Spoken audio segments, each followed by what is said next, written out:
Queridos hermanos, queridas hermanas, Dios los bendiga. En este encuentro de hoy quiero seguir trabajando y caminando con ustedes por lo que es la tercera parte de este taller de espiritualidad, la tercera parte dentro de lo que es la primera parte. O sea, seguimos trabajando el primer movimiento de la vida espiritual, que es del aislamiento a la soledad. Y ahora queremos fundamentalmente hacer un esfuerzo de entrar en el tema de la soledad para comprender lo que es el sentido de la soledad como una actitud espiritual. Quiero compartir con ustedes la palabra de Oseas, capítulo 2, versículo 16. Por lo tanto, mira, voy a seducirla, la llevaré al desierto y le hablaré al corazón. Palabra de Dios. Cuando Oseas escribía este texto, estaba hablándolo de un pueblo que se hallaba disperso, siguiendo a la idolatría, a veces rindiéndole culto a Yahvé Dios y otras veces rindiéndole culto a los Baales, a los dioses paganos. Pero básicamente enfrentaba este tema de volver al desierto, de volver a ese lugar. Alguna traducción dice: yo la tomaré y la llevaré al desierto y le hablaré al oído como en los días de su juventud. Y si ya no me dirá más Señor mío, me dirá marido mío. La palabra soledad nos puede engañar. ¿Por qué? Porque la palabra soledad nos sugiere la idea de estar solos, en un lugar solitario. Muchas veces cuando pensamos en gente solitaria, lo primero que viene a la cabeza, nos viene a la mente, es con facilidad la imagen de monjes, de ermitaños, viviendo en lugares lejanos, remotos, lejos del ruido del mundo. Y en realidad la palabra soledad, la palabra solitario, vienen de la palabra latina que es solus. Solus significa sin nadie. En el correr de los tiempos es cierto que muchos hombres y muchas mujeres, queriendo vivir, ansiando vivir profundamente la espiritualidad, se han retirado a lugares lejanos, a lugares desiertos, montañas, bosques, para vivir de esa manera como solamente conectados con Dios. Pero no es el sentido de la soledad. No solo eso es soledad. Si uno lo piensa, probablemente es más difícil, si no imposible, pasar de estar aislados a la soledad sin hacer el esfuerzo también de retirarnos un poco, de tomarnos ese espacio personal, que a veces no lo tenemos, porque estamos llenos de gente, rodeados de palabras, de una realidad que nos distrae, de un montón de redes, de cosas, en comunicación constante. Y es comprensible que aquel hermano, que aquella hermana que busca ampliar su propia vida espiritual, sea atraído por buscar esos espacios muy personales que le permiten estar a solas con él mismo, con ella misma. Y no nos damos cuenta que a veces es por un tiempo, y a veces yo creo que son instantes en la vida. Digo, todos tenemos actividades, obligaciones, responsabilidades, trabajos, amigos, qué sé yo, novias, novios, parejas, esposos, esposas. Pero también es necesario poder tener ese espacio con nosotros mismos, ese tiempo con nosotros mismos, y podernos retirar por lo menos una vez al día, para no ser llevados por la marea, por la corriente, de un ruiderío, de un espacio constante, donde a veces hasta terminamos lejos de nosotros mismos. En realidad, la soledad que cuenta es la soledad del corazón. Y es una cualidad, una actitud interior, que no dependen tanto del aislamiento físico. ¿Qué quiere decir esto? Que te vayas al medio de un campo para estar sola, solo.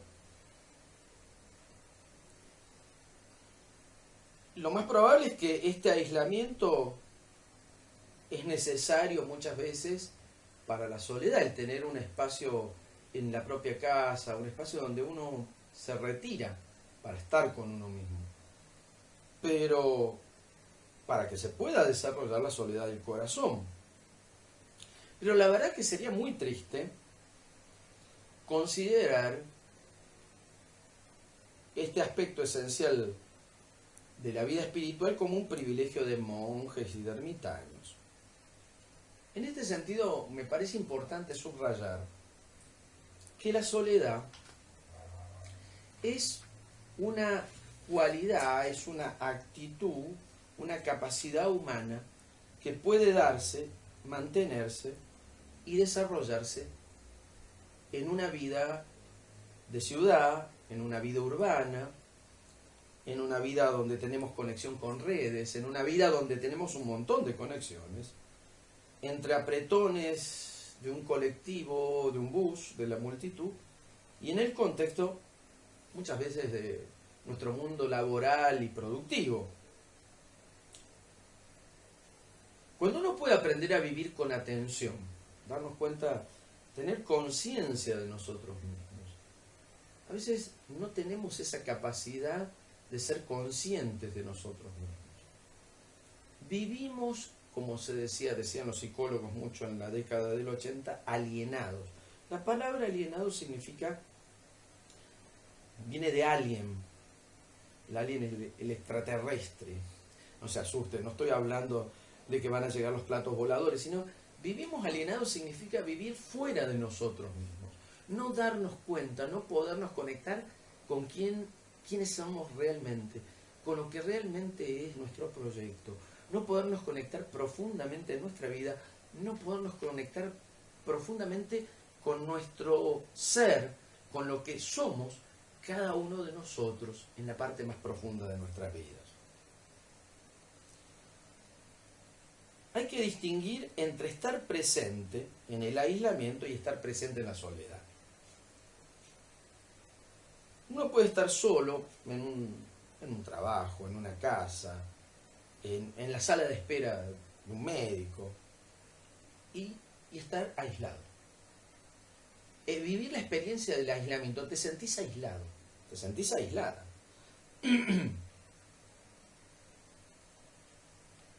Y el aislamiento estás agitado, estás inquieto, estás molesto. O, por otro lado, en la misma situación, estar en una soledad serena. Se puede estar, en mi caso, estar enseñando en clase, escuchando una charla, mirando una película por alguna de las plataformas, charlando en un momento de recreo, y al mismo tiempo estar sintiendo la incomodidad y la molestia del aislamiento. O al mismo tiempo viviendo la profunda satisfacción del que nos habla, nos escucha y nos mira desde el centro tranquilo de su propia soledad. ¿Qué significa esto? No es demasiado difícil distinguir entre quién está alrededor nuestro, que está inquieto, que está fuera de sí, y quién está calmo. Entre quién está como coartado, como teniendo que estar, como decirles, como si estuviera apretado. Y quién está realmente libre. La soledad te hace libre, porque ya no hay nada que ocultar. Entre quien está aislado y quien está solitario, quien puede estar en soledad, porque esa soledad no es ni más ni menos que poder estar en paz con uno mismo. Y cuando uno está en paz con uno mismo puede presentarse ante el Señor con serenidad y con paz profundamente.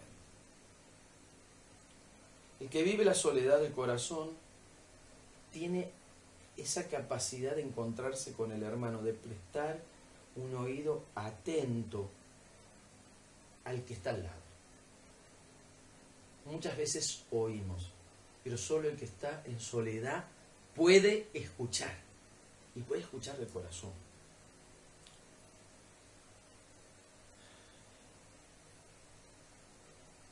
Muchas veces, cuando el sentido del aislamiento somos llevados para seleccionar tan solo las observaciones, las palabras, que nos ofrecen una satisfacción, nos hacen sentir bien.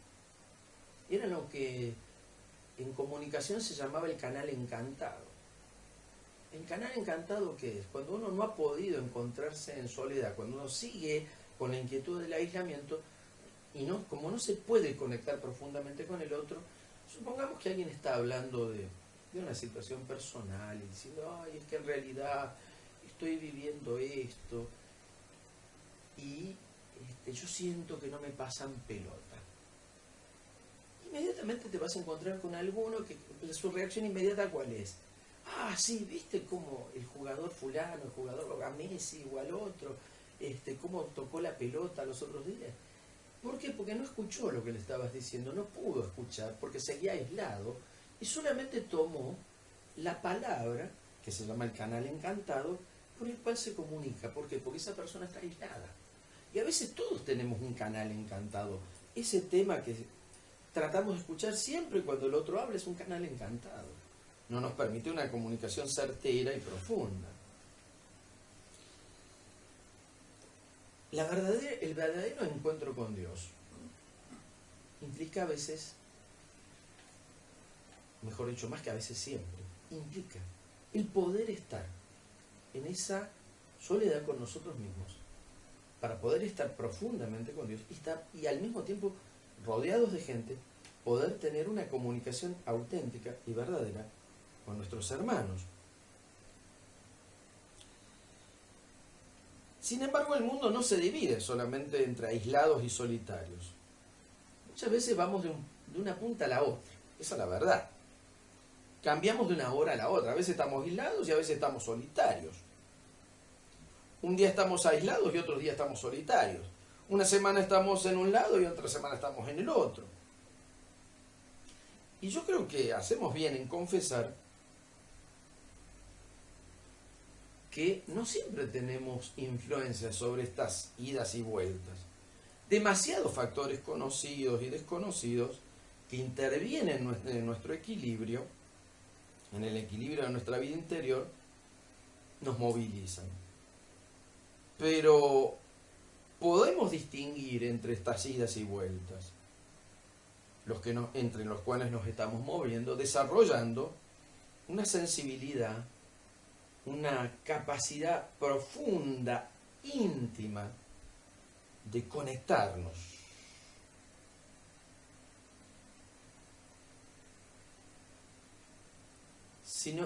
Cuando desarrollamos esa sensibilidad, si hemos pasado el aislamiento, podemos darnos cuenta y volver a la soledad. Ese desarrollo de una sensibilidad interior es el comienzo de la vida espiritual. ¿Qué significa esto? Que muchas veces, tanto desarrollar la sensibilidad interpersonal nos ha hecho olvidar que el crecer en esa sensibilidad espiritual nos ayuda a escuchar las voces más profundas que vienen de nuestro propio yo y las voces profundas que vienen de la acción del Espíritu Santo dentro de cada uno de nosotros, lo que San Ignacio le llama las mociones. A veces nos preguntamos si el hecho de que tantos hermanos y hermanas busquen apoyos, opiniones, consejos, no se debe más que han perdido, en gran medida que ellos mismos han perdido el contacto con su yo más íntimo, profundo. Y han perdido la capacidad de tener vida interior. Me ha tocado en la experiencia ministerial encontrarme con, una sola vez me encontré con alguien que no tenía vida interior. Y tenía una gran dificultad, y era un tema psicológico, y no era una persona que podamos decir que fuera ignorante, que fuera incapaz. De hecho era muy bueno cuando estudiaba, muy capaz en su profesión, hoy en día es periodista, pero tenía una gran dificultad para tener una conexión, esa soledad que le permitía escucharse a sí mismo y mucho menos escuchar a Dios. Se hace falta, mis hermanos, en este momento comenzar a desarrollar eso. Con una lenta conversión del aislamiento en soledad, se crea ese espacio precioso en que se puede oír la voz que habla en nuestra necesidad más íntima, es decir, nuestra propia llamada, nuestra propia vocación. Si las preguntas, los problemas, los intereses, lo que realmente queremos y buscamos, no son vistos, examinados, no maduran en soledad. No es realista. Hay hermanos que no son realistas. ¿Cómo decirle? Hay hermanos que oscilan en que las metas de su vida, un día ser astronauta y el otro día ser domador de elefantes. Más o menos lo mismo. ¿Por qué? Porque no hay una verdadera conexión, por miedo, por temor o por aislamiento. No han podido desarrollar un verdadero proceso de intimidad interior. Y lo más probable es que cuando pasa eso, no podemos esperar que las respuestas sean verdaderas, que las respuestas a las preguntas, a nuestras propias dudas sean auténticas, que las respuestas a todo eso sean verdaderas respuestas. ¿Cuántas personas, cuántos hermanos y hermanas pueden reclamar, pueden decir, esto es mi idea, mi opinión, mi punto de vista? No muchos. Miren, a menudo, y pasa muy frecuentemente, que la conversación intelectual, porque tenemos ese delirio, es como una constante cita de autores, de este, del otro, de más allá.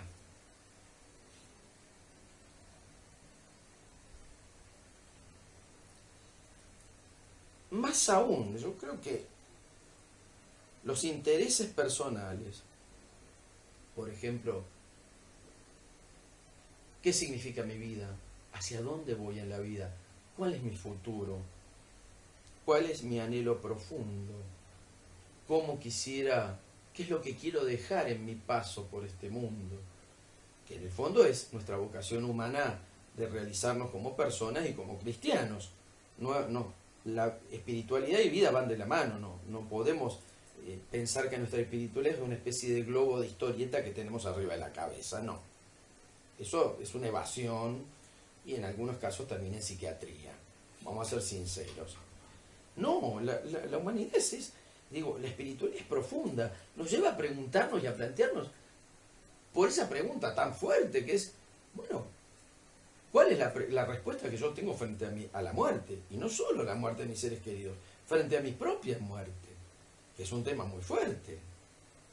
No hay para estar pensando y tocando madera a ver la parca cuando que venga lo más tarde posible. No es eso, sino son esas respuestas profundas. Porque esas respuestas también implican que uno elige la vida y elige la felicidad, que no es nada fácil. Todas estas preguntas muchas veces pueden quedar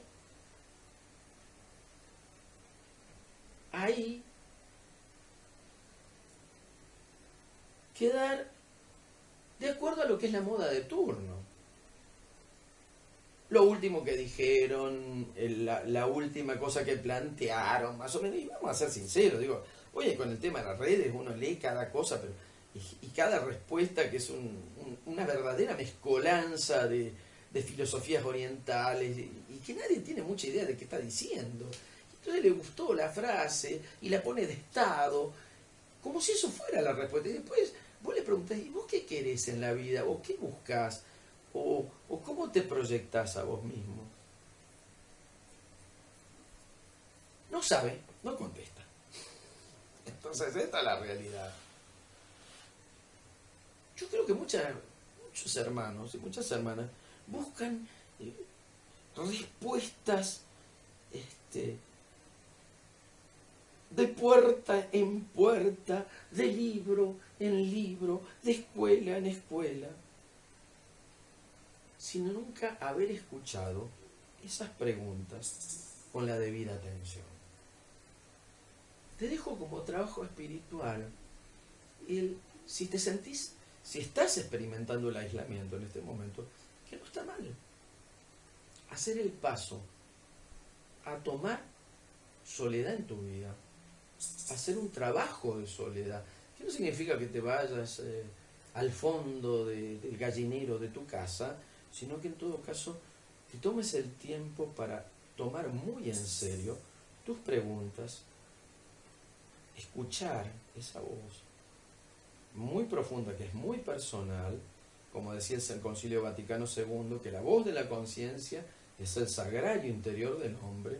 O sea, cuando habla del sagrario interior está hablando del lugar donde está el receptáculo de lo más sagrado de la presencia de Dios en tu vida. Entonces, tomar conciencia de eso y empezar a escuchar tus propias preguntas y en soledad pedir la luz del Espíritu Santo para respondérselas a uno mismo sin miedo. Gracias.